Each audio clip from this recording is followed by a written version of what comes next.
नरकात पडावं लागल असा महर्षी नारदाने उपदेश केला। त्या गोपिका सांगू लागल्या, यातनाऱ्या देवर्षी एकदा न हो 1000 जन्म जरी असणाऱ्या नरकामध्ये जाण्याची गरज पडली तरी काही हरकत नाहीये, परंतु आमच्या पायाखालची माती जर घेऊन देवाचं दुखणं कमी होत असेल ना काही हरकत नाहीये। तुकोबाराय म्हणतात या ठिकाणी असणारा सुखे घालावे महर्षी। अशा पद्धतीने तुकोबाराय सांगू लागले। तुकोबाराय सांगतात या ठिकाणी मी जर कुणाच्या कामाला येत असाल, जर त्या भगवंताचं डोकं या ठिकाणी माझ्या पायाच्या मात्रे जर राहत असेल ना, कितीही अधोगतीला जायची जरी वेळ आली तरी हरकत नाहीये महर्षी नारद। या ठिकाणी काय हरकत नाही म्हणले। तुम्हाला या ठिकाणी संभावित धोका तुम्हाला सांगितला, तुम्ही तुमच्या निश्चयावरती थांबायचं। महर्षी नारदाने असणाऱ्या गोपिकांच्या पायाखालची माती घेतली, तिथून असणाऱ्या द्वारकेमध्ये आले, भगवंताच्या असणाऱ्या कपाळावरती लेप लावला, भगवंताचं डोकं शांत झालं। ते दुखायचं राहिलं एवढं सामर्थ्य संताच्या हृदयकणाचं देवाला सुद्धा आवश्यकता आहे।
या ठिकाणी असणारे तुकोबाराय सांगतात संतांच्या हृदयकणाची गरज जगालाही आहे, देवालाही आहे आणि जीवालाही आहे।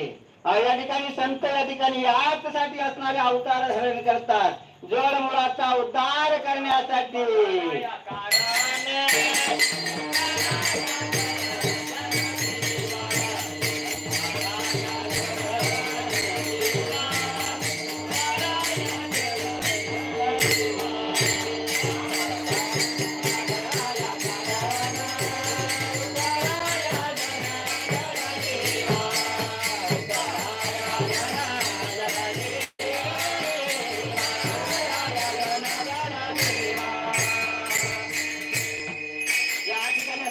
सांगू लागले या ठिकाणी असणारा जसं या ठिकाणी संत याचसाठी येतात, याचसाठी संत या ठिकाणी मृत्यू लोकांमध्ये अवतार धारण करतात, जड मुलांचा असणारा उद्धार करण्यासाठी। एकंदरीत असं म्हणता येईल संतांच्या हृदयकणामुळे जगाचा उद्धार होतो, देवाचाही उद्धार होतो आणि जीवाचाही होतो। हे समजलं, हा मुद्दा आपल्या लक्षात आला।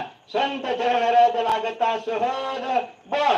आपल्याला इतर एक प्रश्न निर्माण होतो, बहु दुर्लभ अशी असणारी संतांची भेट या ठिकाणी किती तुम्ही अट्टहासानं कोणत्याही प्रयत्नाने या ठिकाणी घरातून निघा, आज असणार सगळे असणारी जी चौकट आहे ना, मी मग सांगितली ना, त्या चौकटीत बसणाऱ्या संतांचं आज दर्शन करायचं असं कितीही ठरवून घरातून निघा। बहु असणारं दुर्लभ आहे, संतांची भेटी दुर्लभ आहे। असे असणारे संत भेट या ठिकाणी सहजासहजी होत नाही। ज्या पद्धतीने आंधळा माणूस असतो बघा, आंधळा माणूस असणारा भजन करीत असतो आणि सगळ्या पक्षामध्ये चतुर असणारा कावळा, आंधळ्याने टाळे वाजवायची, कावळा सहजासहजी कुठे कुणाला गटत नाही, तो कावळा आंधळ्याच्या टाळीमध्ये गावसावा। अशी संतांची भेट या ठिकाणी इतकी दुर्लभ आहे म्हणजे असं सांगतात संत चरण